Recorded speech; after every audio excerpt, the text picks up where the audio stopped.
అక్షయ పాత్రకు మించిన సంపద, 1,00,00,000 పైగా నిధులు నిక్షిప్తమైన ఆలయం. తలుపులపై తాళం లేదు, కానీ బలవంతంగా తెరిస్తే దేశానికే పెను ప్రమాదం. అసలు ఆ రహస్య ద్వారం వెనక దాగి ఉన్నదేంటి? ఈరోజు మనం కేరళ రాజధాని తిరువనంతపురంలో కొలువై ఉన్న శ్రీ అనంత పద్మనాభ స్వామి ఆలయం గురించి తెలుసుకుందాం. ఇది కేవలం భక్తి క్షేత్రం మాత్రమే కాదు, అత్యంత పురాతనమైన వైష్ణవ దివ్య దేశాలలో ఒకటి. ఇక్కడ ప్రధాన దైవం శ్రీ మహావిష్ణువు తన 5 తలల ఆదిశేషుపై అనంత శయన ముద్రలో పవలించి ఉంటారు. ఈ ఆలయం వేల సంవత్సరాల చరిత్ర కలిగి ఉన్నది. కానీ ఈ ఆలయాన్ని ప్రపంచవ్యాప్తంగా చర్చకు దారితీసింది మాత్రం దీని భూగర్భంలో దాగి ఉన్న అపారమైన సంపద మరియు దాన్ని కాపలా కాస్తున్నట్లు భావించే మర్మమైన 6వ గది యొక్క రహస్యం. అసలు ఆ గదులు వెనక ఏమున్నాయి?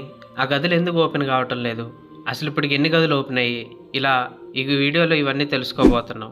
కాబట్టి ఈ వీడియోని ఎక్కడా స్కిప్ చేయకుండా వీడియోని పూర్తిగా చూసి వీడియోని ఇప్పుడే లైక్ చేసి ఛానల్ వెంటనే సబ్స్క్రైబ్ చేసుకోండి. ఈ ఆలయం 8వ శతాబ్దానికి చెందిన అత్యంత పవిత్రమైన 108వ వైష్ణవ దివ్య దేశాలలో ఒకటిగా ప్రసిద్ధి చెందింది. బ్రహ్మపురాణం వంటి అనేక పురాణాలలో ఈ దేవాలయ ప్రస్తావన ఉంది. ముఖ్యంగా ఇక్కడ ఉన్న ఒకానొక భారీ రాతి మండపం మరియు సుందరమైన గోపురం భక్తులను ఎంతగానో ఆకర్షిస్తాయి. ఇక ఆలయ చరిత్ర విషయానికి వస్తే 18వ శతాబ్దంలో తిరువాన్కూర్ సంస్థాధికారి మార్తాండవర్మ ఈ ఆలయాన్ని పునరుద్ధరించారు. అంతేకాకుండా 1750లో తన రాజ్యాన్ని మొత్తం ఈ స్వామివారికి అంకితం చేస్తూ త్రిపాండి దానం అనే ఘనమైన సాంప్రదాయాన్ని పాటించారు. అప్పటి నుండి తిరువాన్కూరు రాజులు కేవలం పద్మనాభ స్వామి దాసులుగా, దేవుని ప్రతినిధులుగా మాత్రమే పాలన సాధించారు. శతాబ్దాలుగా రాజు కుటుంబాలు, భక్తులు సమర్పించిన అపారమైన సంపదను ఆ ఆలయం కింద ఉన్న 6 రహస్యమైన నేలమాలి గదులలో నిక్షిప్తం చేశారు. వాటిని ABCDEF అనే సంకేతాలతో వ్యవహరిస్తారు.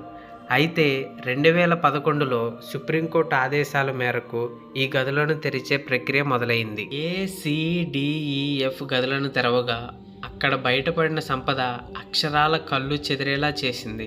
సుమారు 1,00,00,000 కోట్ల రూపాయలకు పైగా విలువైన భారీ బంగారు విగ్రహాలు, వజ్రాలు పొదిగిన ఆభరణాలు, అంతేకాకుండా 4 అడుగులు ఎత్తైన బంగారపు శ్రీ మహావిష్ణువు విగ్రహం, సుమారు 17 కిలోల బరువు ఉన్న అరుదైన బంగారపు నాణ్యాలు, నెపోలియన్ కాలం నాటి నాణ్యాలు మరియు పురాతన రోమన్ ప్రజల కాలం నాటి నాణ్యాలు కూడా ఇక్కడ లభించాయి. దీంతో ఈ ఆలయం ప్రపంచంలోనే అత్యంత సంపన్నమైన దేవాలయంగా రికార్డు సృష్టించింది. అయితే ఈ సంపద అంతా ఒక ఎత్తు అయితే 6వ గది అయిన బి వాల్ట్ మాత్రం మరొక ఎత్తు. అన్ని గదులను తెరిచినా ఈ ఒక్క గదిని మాత్రం తెరవలేకపోయారు.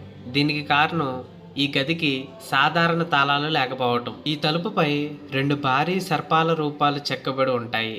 వీటిని నాగబంధం అని పిలుస్తారు. స్థానిక నమ్మకాల ప్రకారం ఈ తలుపును ఏదో ఒక శక్తివంతమైన మంత్రంతో అనగా నాగపాశంతో మూసివేశారని, కేవలం గరుడ మంత్రాన్ని తెలిసిన అత్యంత శక్తివంతులైన సాధువులు మాత్రమే ఈ గది తలుపులను తెరుస్తారని నమ్ముతారు. అంతేకాని ఎలాంటి వస్తువులతో అయినా ప్రయత్నం చేసినా లేదా బలవంతంగా తెరిచినా దేశానికి, ఆలయానికి పెను ప్రమాదం ముంచుకొస్తుందని పండితులు హెచ్చరిస్తున్నారు. ఈ నమ్మకానికి బలం చేకూర్చేలా ఒకప్పుడు ఈ గదిని తెరవడానికి ప్రయత్నించినప్పుడు లోపల నుండి నీటి అలల శబ్దం వినిపించింది.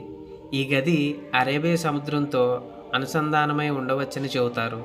అంతేకాకుండా గదులు తెరవడానికి పిటిషన్ వేసిన వ్యక్తి అకాల మరణం చెందటం కూడా ఈ నమ్మకానికి, శాపానికి మరింత బలం చేకూర్చింది. శ్రీ అనంత పద్మనాభ స్వామి ఆలయం భారతీయ వైభవాన్ని, రాజ సంపదను మరియు అంతుచిక్కని ఆధ్యాత్మికత శక్తిను ప్రపంచానికి చాటు చెబుతుంది.